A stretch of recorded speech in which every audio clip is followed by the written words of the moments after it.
Assalamualaikum warahmatullahi wabarakatuh. Perkenalkan, nama saya M. Regi Palevi. Asal instansi saya dari Kantor Pencarian dan Pertolongan kelas B, Banten. Saya dari angkatan 10. Untuk jabatan saya adalah Pranata dan Pencarian Pertolongan Pemula. Di sini akan saya menjelaskan tentang pengalaman belajar hari pertama pembelajaran agenda ketiga.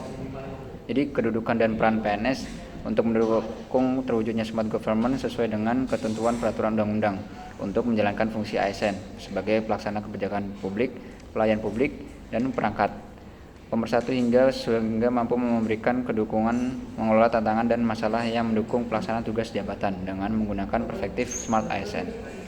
Di sini ada beberapa, yaitu yang pertama tentang smart governance adalah tata kelola pemerintah cerdas yang bertujuan untuk meningkatkan kualitas layanan publik pada masyarakat, pemanfaatan teknologi, informasi dan komunikasi diantaranya. Yang kedua, tentang smart ASN, yaitu ASN yang memiliki kemampuan dan karakter meliputi integritas, profesional, hospitality, networking, entrepreneurship, berwawasan global, penguasaan IT, dan bahasa asing. Yang ketiga yaitu tentang literasi digital.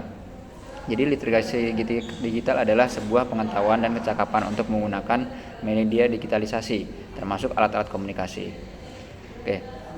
Di sini beberapa tadi menjelaskan tentang manajemen ASN. Di sini diambil dari Undang-Undang Nomor 20 Tahun 2023 tentang manajemen ASN. Minimal ada beberapa, itu ada 8. Yang pertama tentang perencanaan kebutuhan, yang kedua pengadaan, yang ketiga penguatan budaya kerja dan citra industri, yang keempatnya pengelolaan kerja, dan kelima pengembangan talenta dan karir. Yang keenam ada pengembangan kompetensi, yang ketujuh pemberian penghargaan dan pengakuan, dan yang terakhir adalah pemberhentian. Sesudah itu ya ada tentang hak ASN, yaitu pegawai ASN terdiri dari PNS dan PPK atau P3K.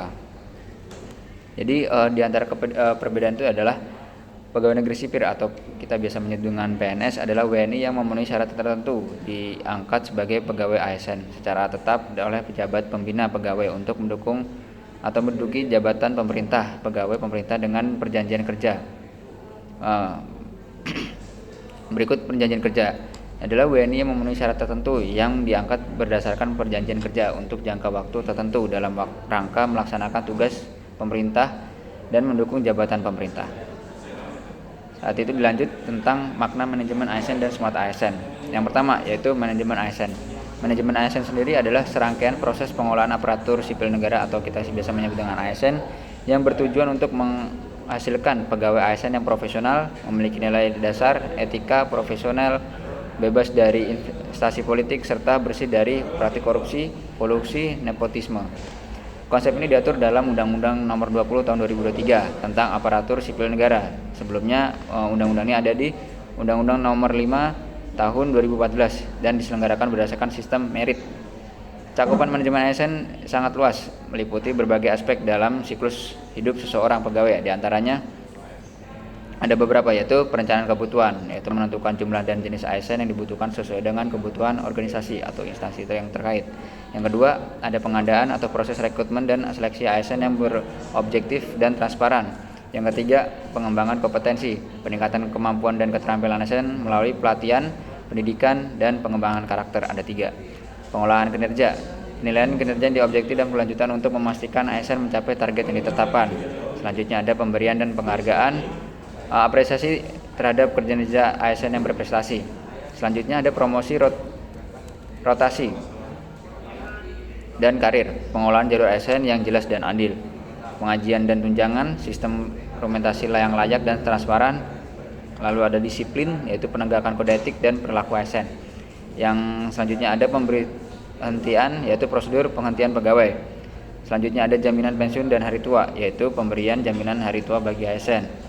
Selanjutnya ada pelindung, yaitu pelindung hukum dan keselamatan kerja bagi ASN. Dan yang terakhir adalah sistem informasi ASN, yaitu integrasi data pegawai secara nasional untuk efisiensi dan akurasi pengambilan keputusan.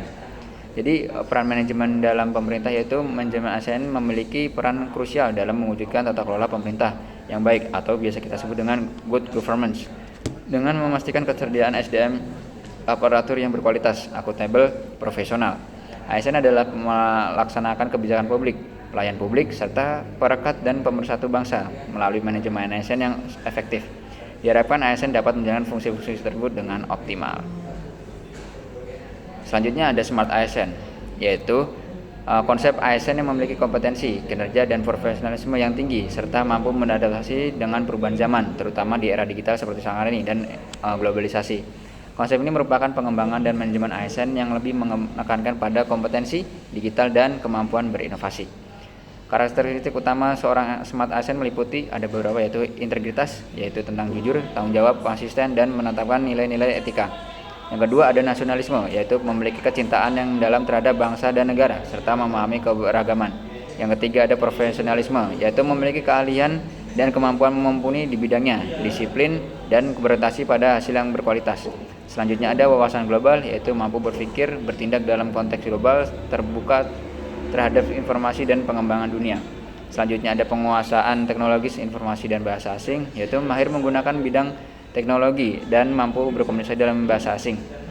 Yang selanjutnya ada jiwa hospitality, yaitu ada ramah, sabar, dan penuh penghargaan dan melayani masyarakat. Selanjutnya ada jiwa internship, yaitu mampu menciptakan nilai tambah, inovasi, dan berpikir kreatif. Dan terakhir ada memiliki jaringan yang luas atau networking, mampu membangun dan memanfaatkan jaringan kerja untuk kolaborasi dan sinergi. Jadi implementasi Smart ASN di Indonesia yang kita lihat ada pemerintah Indonesia terus berupaya mewujudkan Smart ASN melalui berbagai program, antara lain ada beberapa, yaitu pengembangan kompetensi digital. Yang kedua ada mendorong inovasi, yang ketiga ada adaptasi terhadap perubahan, dan yang terakhir ada penerapan sistem informasi terintegrasi. Jadi hubungan antara manajemen ASN dan Smart ASN yaitu landasan sistematik untuk menciptakan ASN dan informasi profesional, sementara Smart ASN adalah profil ASN yang ideal ingin dicapai untuk melalui manajemen ASN yang efektif. Dan kata lain, manajemen ASN adalah proses dan kebijakan yang mengatur pengelolaan ASN, sedangkan Smart ASN adalah hasil dan output dari pengelolaan tersebut yang diharapkan untuk menghadapi tantangan di era modern seperti saat ini. Manajemen ASN memastikan bahwa seluruh tahapan pengelolaan ada SDM pengaturan sesuai dengan standar, mulai dari perekrutan hingga pensiun, dengan sistem merit sebagai prinsip utama. Di sisi lain, Smart ASN mengisi arah dan pengembangan potensi ASN agar mereka tidak hanya cakap secara administratif, tetapi juga unggul dengan penguasaan teknologi, inovasi, dan memiliki pola pikir global untuk memberikan pelayanan publik yang berkualitas. Sekian dari saya. Wassalamualaikum warahmatullahi wabarakatuh. Selamat sore. Afiknam Jagat Samagram.